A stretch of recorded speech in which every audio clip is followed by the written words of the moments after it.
नमस्कार दोस्तों, my voice अल्फाज में आप सभी का स्वागत है।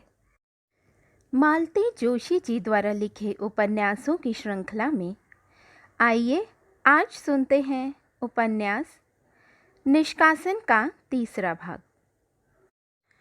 कोई भी आता है मेरे पास तो तुम्हारे कान खड़े हो जाते हैं। मेरी टीचर आए तो, मेरी सहेलियां आए तो, यहाँ तक कि बोई के साथ भी मुझे घड़ी भर चैन नहीं लेने देती हो। गिद्ध की तरह मंडराया करती हो आसपास। क्यों? उसका आखिरी क्यों मेरे चाटे की आवाज़ में दब गया। मारने के बाद लगा जैसे मेरे पैरों में जान ही नहीं रह गई है। मैं वहीं गीले फर्श पर धम्म से बैठ गई। तब तक बिन्नी दौड़कर आ चुकी थी और गुड़िया उससे लिपटकर रो रही थी। रोते हुए कहती जा रही थी, मैं इनसे नफ़रत करती हूँ, मैं इनसे नफ़रत करती हूँ। बिन्नी उसे सहारा देकर बिस्तर पर ले गई। घंटे भर बाद जब वह लौटी, मैं उसी तरह घुटनों में सिर डाले गुमसुम बैठी थी। भाभी, वह आते ही बरस पड़ी। यह तुम्हें क्या हो गया है? सयानी लड़की पर हाथ उठा देती हो। ऐसा व्यवहार मिल रहा है उसे, तभी तो उसे फिट्स आने लगे हैं। कहीं नाखून में रोग नहीं था पिछले साल तक। इस तरह तो तुम उसकी ज़िंदगी तबाह कर दोगी। मैं कल ही उसे अपने साथ ले जाऊंगी। ऐसे तो वह लड़की यहाँ पागल हो जाएगी। और सचमुच वह दूसरे दिन उसे अपने साथ ले गई।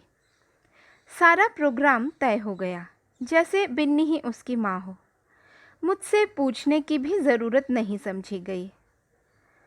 स्कूल ट्रिप पर भी जाती तो मुझसे लिपट कर रोने वाली विधु, उसने मेरी ओर देखा तक नहीं। मैं बाज़ार से उसके लिए कपड़े खरीद लाई, मिठाइयों के डिब्बे, सैंडलें, बूंदें, चूड़ियाँ, ब्रॉच। उसने किसी चीज़ की तरफ झांका भी नहीं।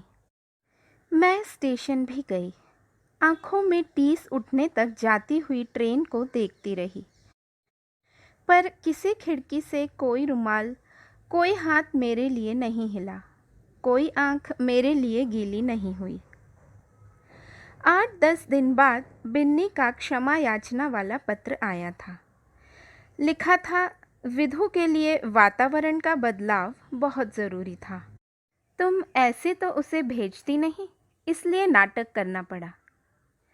शायद वह भूल गई थी कि हर साल गर्मियों में दफ्तर से छुट्टी लेकर मैं उसे घुमा लाती थी। फिर भी मैंने ध्यान नहीं दिया। सोचा परिवेश में बदलाव भी ज़रूरी है। शायद मुझसे दूर रहकर वह मेरे बारे में ठीक से सोच सके। रिज़ल्ट आने तक मैंने बड़ी मुश्किल से सब्र किया। परीक्षा फल बहुत ही निराशाजनक था।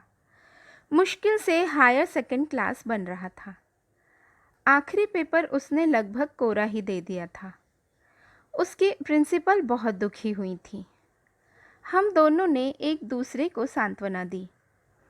मैंने कॉलेज का फॉर्म भरा और उसे लेने दिल्ली पहुंची।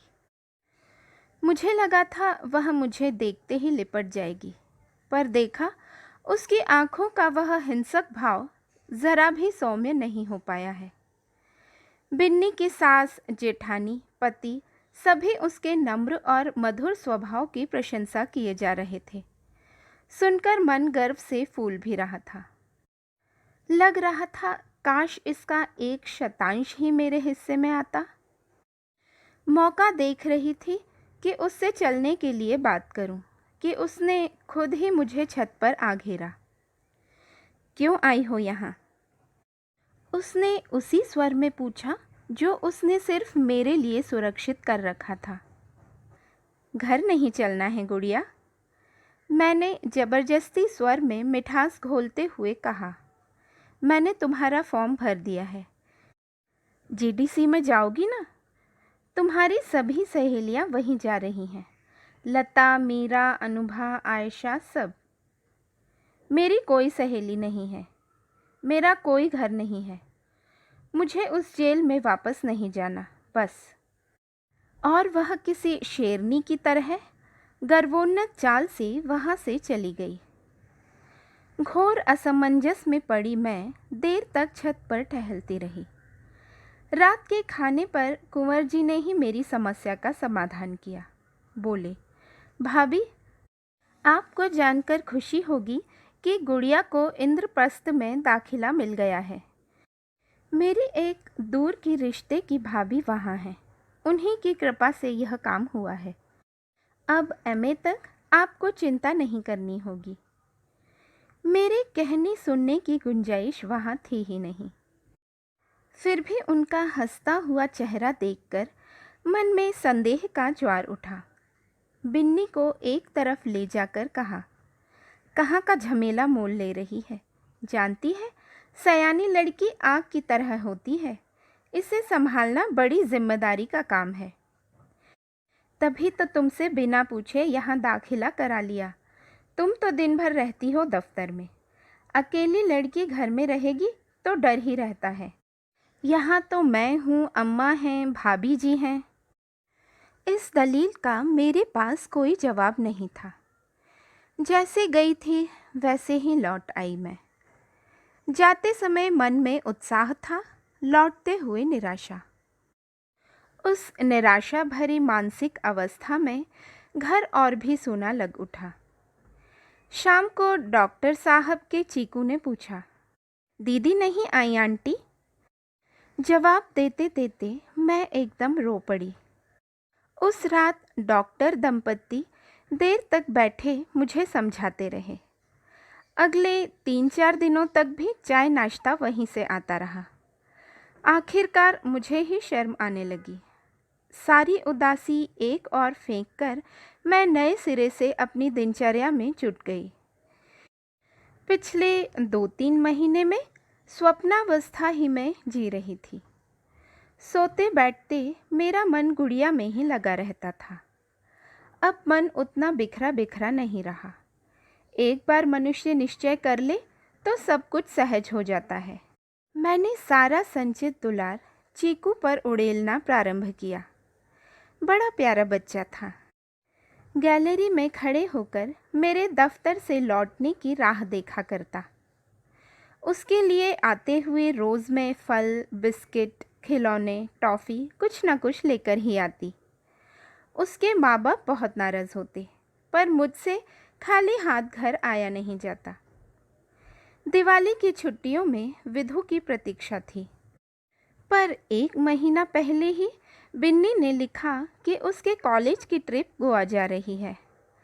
अगर मैं हाँ कह दूं तो अच्छा रहेगा, क्योंकि इतने कम पैसों में इतनी दूर जाने का सुयोग फिर नहीं जुटेगा। मैंने चुपचाप पैसे भेज दिए। हैरत की बात तो यह है कि इस अपेक्षा भंग का मुझे ज़रा भी आश्चर्य या दुख नहीं हुआ, जैसे मुझे इस बात का पहले से ही अनुमान था। यूँ दिवाली से पहले पहले सारी ट्रिपें लौट आया करती हैं। पर बिन्नी वगैरह को असमंजस से बचाने के लिए मैंने लिख दिया कि मैं भी दिवाली भैया के यहाँ ही कर रही हूँ और अम्मा से मिलने चली गई। क्रिसमस की छुट्टियों में बिन्नी खुद उसे लेकर आई। इन 6 महीनों में वह एकदम बड़ी सी लग उठी थी। दिल्ली की पॉलिश उसकी बोलचाल में, रहन सहन में आ गई थी। वह निश्चय ही पहले से अधिक सुंदर हो गई थी, पर साथ ही यह लगता रहा कि यह मेरी गुड़िया नहीं है, बिन्नी की लड़की है। लगा कि बाजार से अपनी पसंद की चीज़ लाकर उसे पहनाने का अधिकार मेरा नहीं रहा। जाते हुए बिन्नी की तरह उसके हाथों पर मैंने भी रुपए रख दिए थे। वह 10-12 दिन रही, पर एक भी दिन हम लोग निकट नहीं आ सके। वह और मैं दोनों ही अकेले में सामने पड़ने से कतराते रहे। जाने से पहले एक दिन मैंने ही हिम्मत करके कहा था, विधु, गर्मी की छुट्टियों का क्या प्रोग्राम है? वह सिर्फ मुझे घूरती रह गई थी। क्या दिल्ली में ही बनी रहोगी? कम से कम छुट्टियों में तो बाहर जाया करो। यहाँ न आना चाहो तो नागपुर चली जाना, मामा जी के पास। नहीं तो किसी दिन बिन्नी के घर वाले बोर हो जाएंगे। वह कुछ सोचकर बोली, ठीक है, मामा जी के पास चली जाऊंगी, पर एक शर्त है, तुम नहीं जाओगी मेरे साथ। यह बात कहते कहते उसकी आंखों में वैसा ही हिंसक भाव तैर आया था। उसकी इन आंखों से मुझे डर सा लगने लगा था। कई बार लगा इसे किसी मनोचिकित्सक के पास ले जाऊं। दिल्ली में थी तो एक बार बिन्नी से दबी जबान में चर्चा भी की, लेकिन वह मुझ पर बरस पड़ी थी।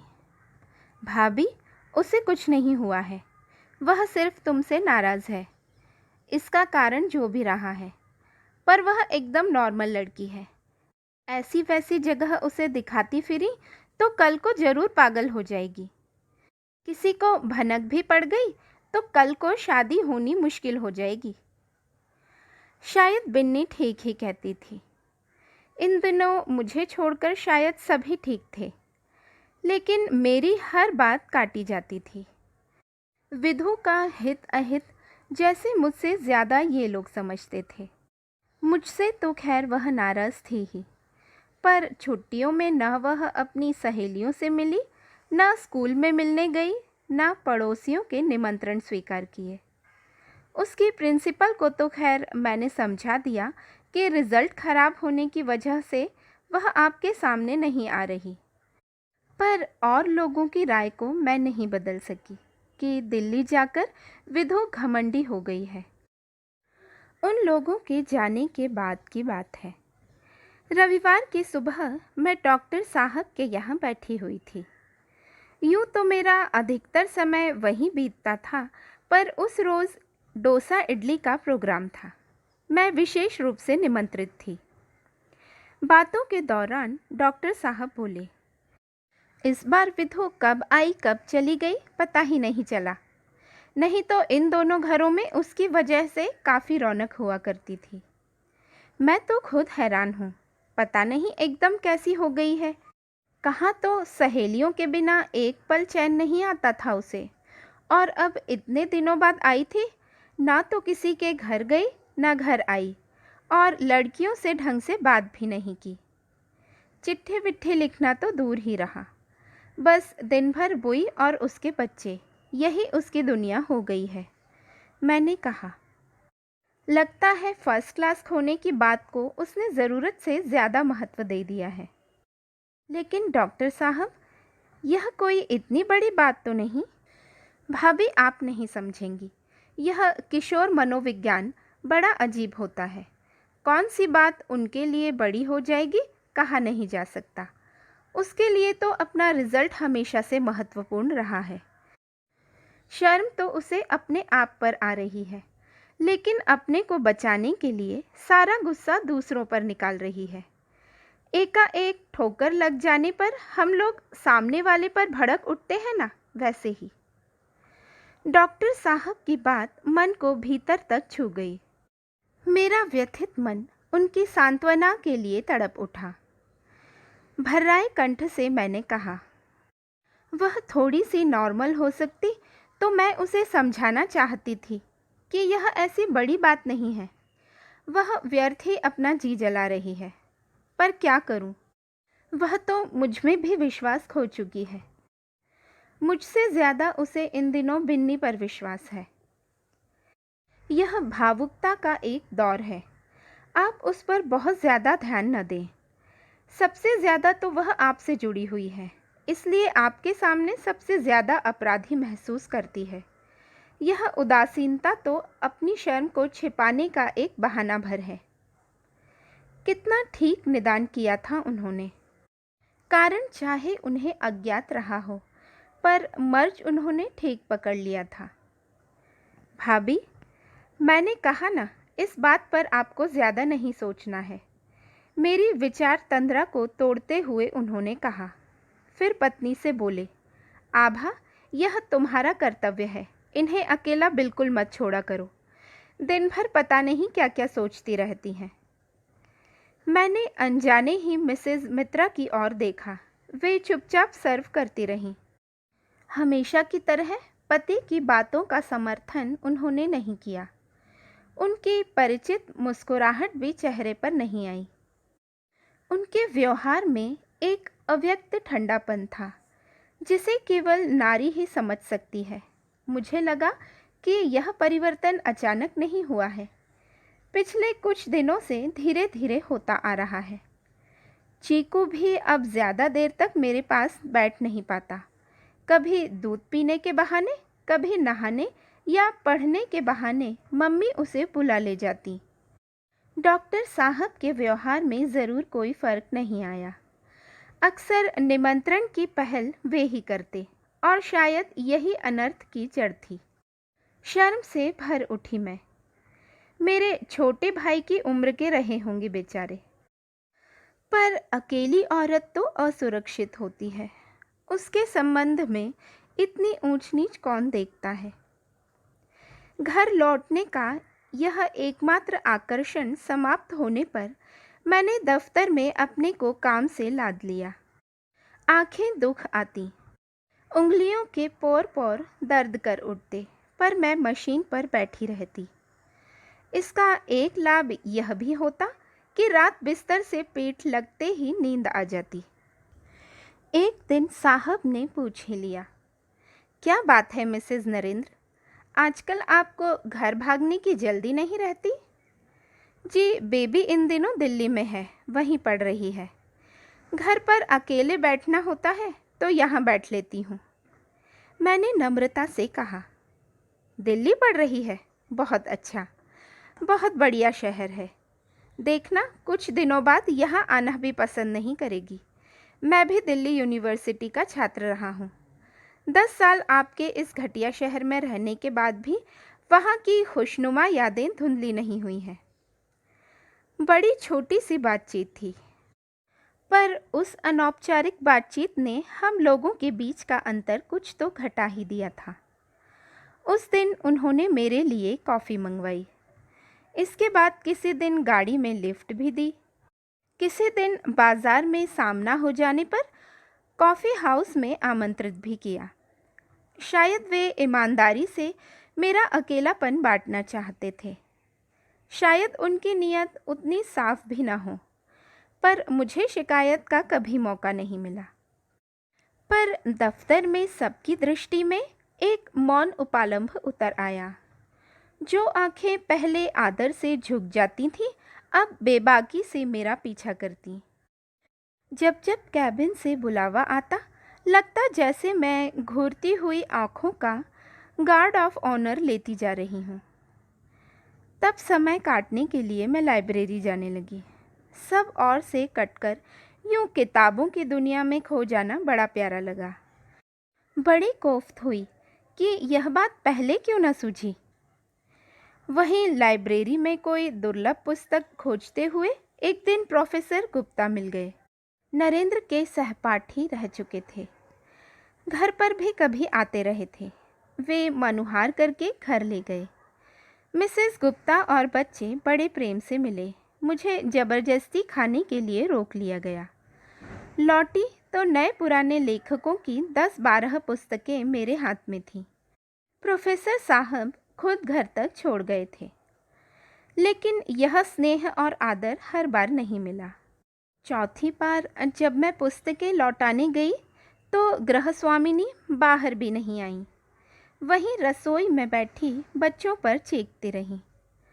अनुभव के कड़वे घूंट पीकर मैंने जान लिया कि मैं समस्त पत्नी समाज के लिए खतरे का निशान बन गई हूँ। तब मैंने पार्क का आश्रय लिया।